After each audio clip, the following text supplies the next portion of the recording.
Dumating na ang 4-in-1 mo. So, tuturuan ko kayo paano siya i-set up. So, isa-set up natin yung 4-in-1 na nakatenda na na-purchase mo. So, bago yan, unahin muna natin yung internet. So, ito yung ating cable ng internet. Plug natin sa inyong internet modem. O kung naka-switch hub kayo, doon natin siya ipa-plug. Tapos nyan, buksan natin yung tenda. So, tenda F3 to.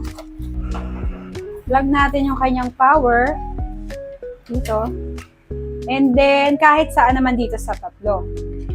Okay, so yung mga nandito is harang yan. Huwag na lang natin galawin. And then, panghuli is yung sa kuryente natin.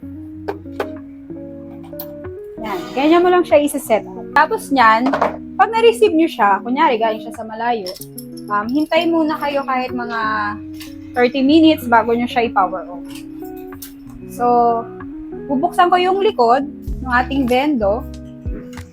Tapos, i-ano natin yung power button dito sa loob.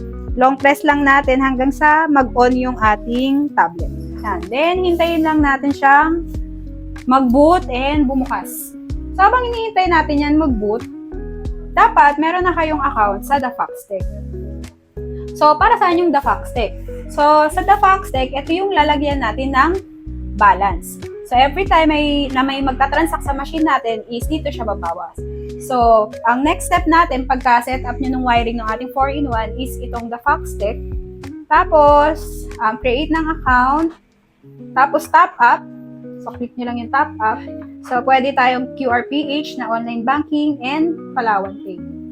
Next naman natin is, ayun, mag-a-adjust na lang tayo ng fees.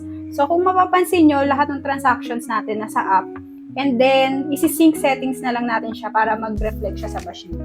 So, ayan, naka-open na yung tablet natin. Naka-open na siya. So, yung mga tutorial natin sa The Foxtech, tulad ng pag-create ng account, pag-top up, pag-adjust ng fees, pag-sync ng settings, lahat yon may bukod ng video tayo na naka-ready na sa inyo. So, ito ay pinahapyawan ko lang kasi yun yung mga kailangan natin gawin. So, after natin ma-wiring to and ma-set up yung The Foxtech account, meron na rin siyang balance, is ready to use na siya. It's all gonna be good.